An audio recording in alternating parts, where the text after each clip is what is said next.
Fala pessoal, e aí, beleza? Tudo jóia? Professor Lamarck aqui na área. Galerinha, vamos falar hoje de idade moderna. Na aula passada nós falamos sobre a idade o quê? Idade média. E aí vamos entrar aqui na chamada idade moderna. Pessoas, é o seguinte, idade moderna é um momento histórico muito importante porque tivemos vários acontecimentos aqui que nos traduz um pouco da nossa sociedade hoje, né? Deixa eu voltar aqui.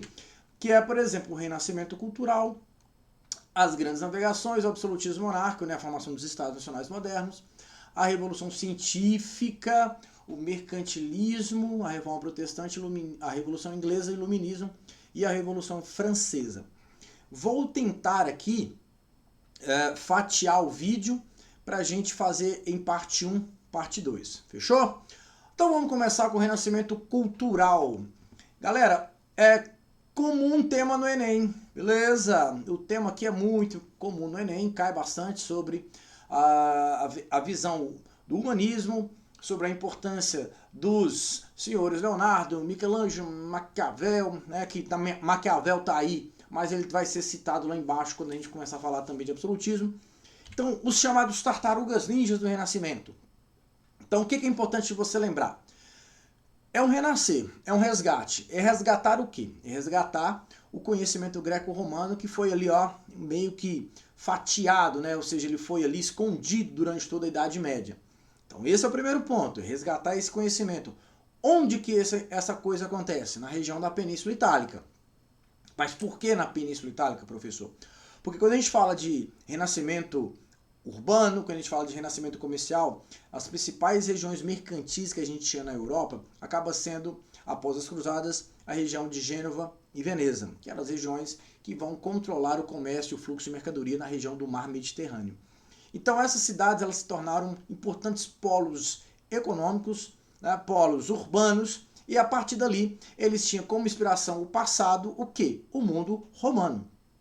Por essa razão, por esse motivo, a gente tem ali nessa região o nascimento do chamado renascimento cultural. Renascimento cultural que vai englobar elementos e questões importantes como, por exemplo, o humanismo, né? O antropocentrismo, a sociedade que vai defender mais a experimentação do que simplesmente a fé, do que a Bíblia. Nós temos ali uma sociedade que começa a crer na questão do progresso. Não negue a natureza do homem. O homem é um ser que deve sempre testar os seus limites. Assim como a visão de fé ela é diferente de razão. Tá? Então o renascimento são momentos, né? Ele passa ali por fases, 300, 400, 500. Então a gente tem que muito chamar a atenção sobre isso aqui, ó. Uma outra questão importante que são esses conceitos do racionalismo, do cientificismo, do humanismo. Classicismo é o retorno da antiguidade clássica.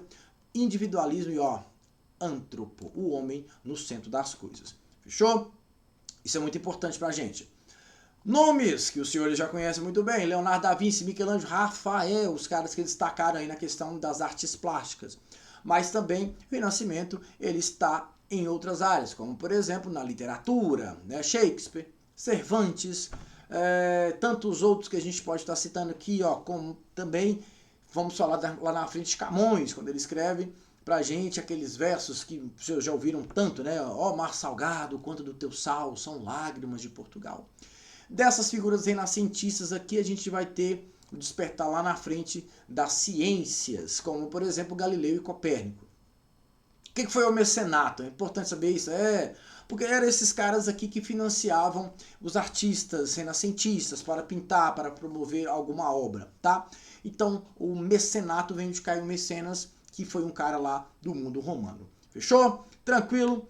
Para, dá um pause no vídeo, anota os pontos importantes aí que a gente vai entrar rapidinho aqui nas navegações.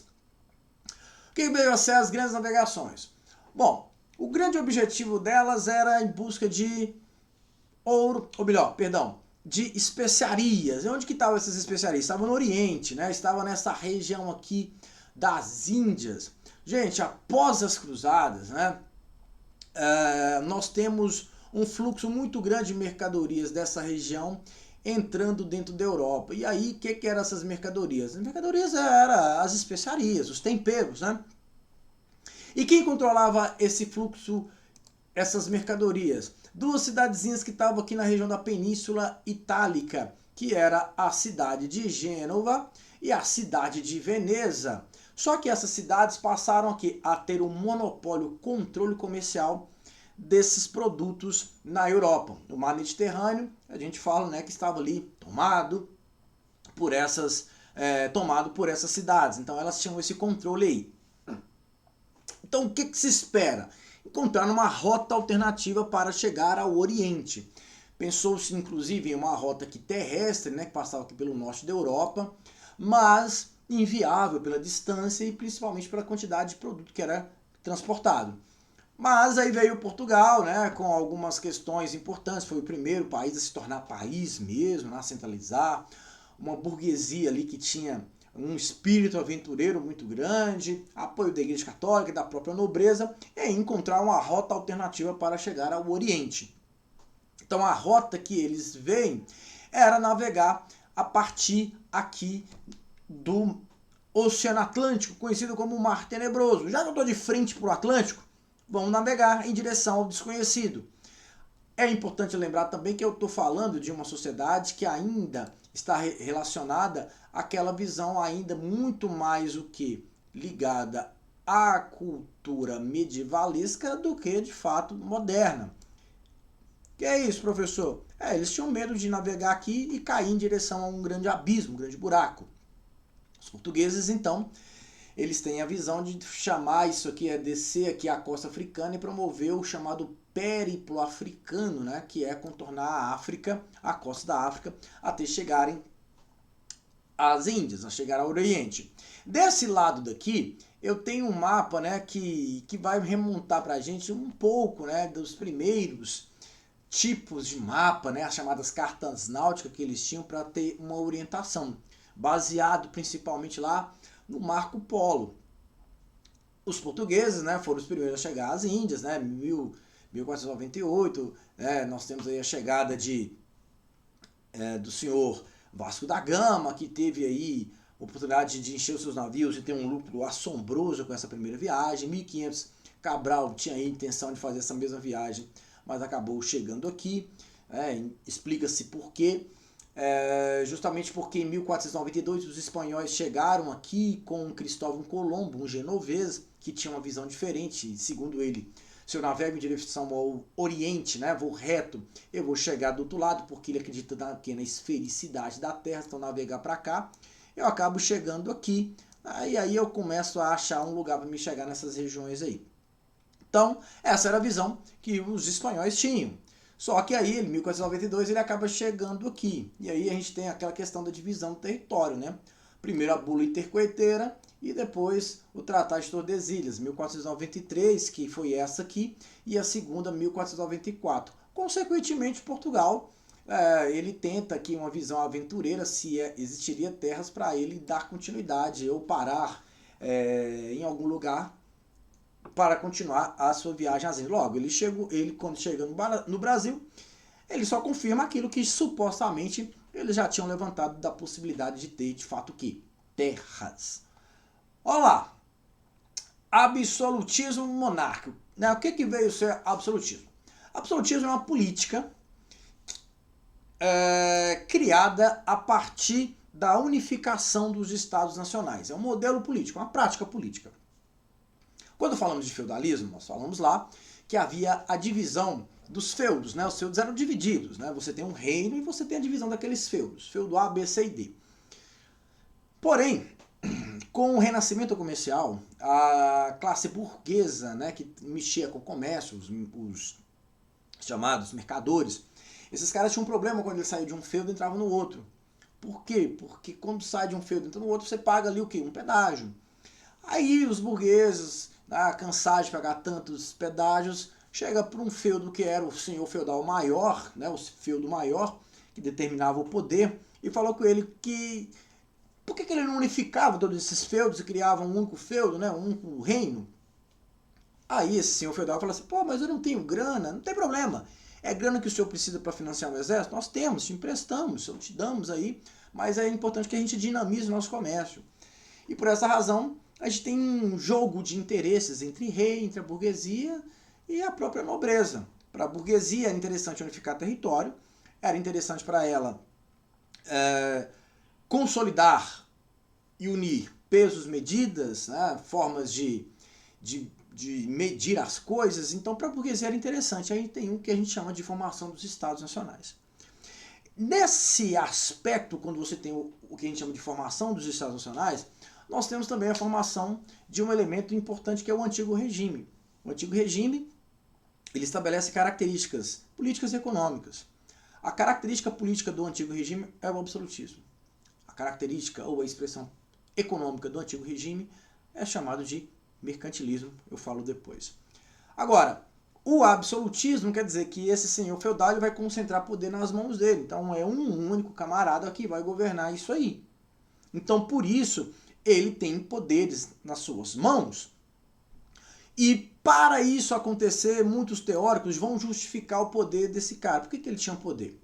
Hobbes, ao escrever o Leviatã, ele fala que o homem é o lobo do homem. E aí, ali ele fala que quem deu poder para o rei foi o povo. O povo abriu mão do próprio poder para dar para o rei. Olha a Genkidama aí. Quem deu poder para a Genkidama não foi o povo? Opa! Então aqui a gente tem uma boa ideia do que seria aqui, ó, a visão, né, de concentração de poder. Sim, porque foram as pessoas que deram poder para Goku criar a Genkidama. Professor, então o Goku é um absolutista?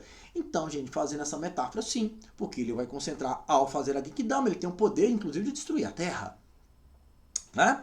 Maquiavel, citado lá atrás, né, na questão do Renascimento, é um cara que é importante com a sua obra, porque ele vai trazer pra gente a visão do príncipe, né? Quando ele fala, melhor ser temido do que amado. Melhor ser temido do que amado. É a visão do como que deve se portar o príncipe, né? Isso aí são temas que vão cair muito na sua prova. E Jean Bodin, que fala que o poder dado ao rei veio de Deus. Ambos, né, Jean Bodin e Jacques Bossuet, eles vão muito defender essa visão que Deus deu para eles esse poder. E a principal figura, né, caricata de tudo isso vai ser quem? Luís XIV, o famoso Rei Sol. Luís XIV, né, que vocês já devem conhecer bem, aquele senhor, né, que tem toda aquela indumentária, né, por que você tem a construção da imagem desse rei? A imagem dele é construída por quê? Por causa da sua indumentária, da sua coroa, da sua vestimenta, do segurar o seu cetro, né, a sua postura de poder. Então você tem o quê? Uma construção. Então existia isso, professor? Sim, inclusive caiu no Enem. Caiu no Enem uma questão falando sobre essa ideia do marketing, né, do marqueteiro, né, de construir a visão de quem era Luís XIV, uma pessoa de carne e osso, mas quando ele veste a sua indumentária, ele é um ser quase que um ser divino, né? Por isso ele tem aquela frase, né, o Estado sou eu, e ele tem o controle, ele é o cara. Ó, aqui nós entramos na Revolução Científica, né? E a Revolução Científica, né, Galileu, Kepler, Newton, é um momento, inclusive isso já caiu no Enem pra gente, em que você tem aqui um conflito entre fé e ciência. Ciência e fé existiram, mas em muita tensão. Porque de um lado você tem o Renascimento que abriu as portas do conhecimento, do saber, e do outro lado a Igreja Católica tentando de toda forma impedir que esse conhecimento vaze para todos.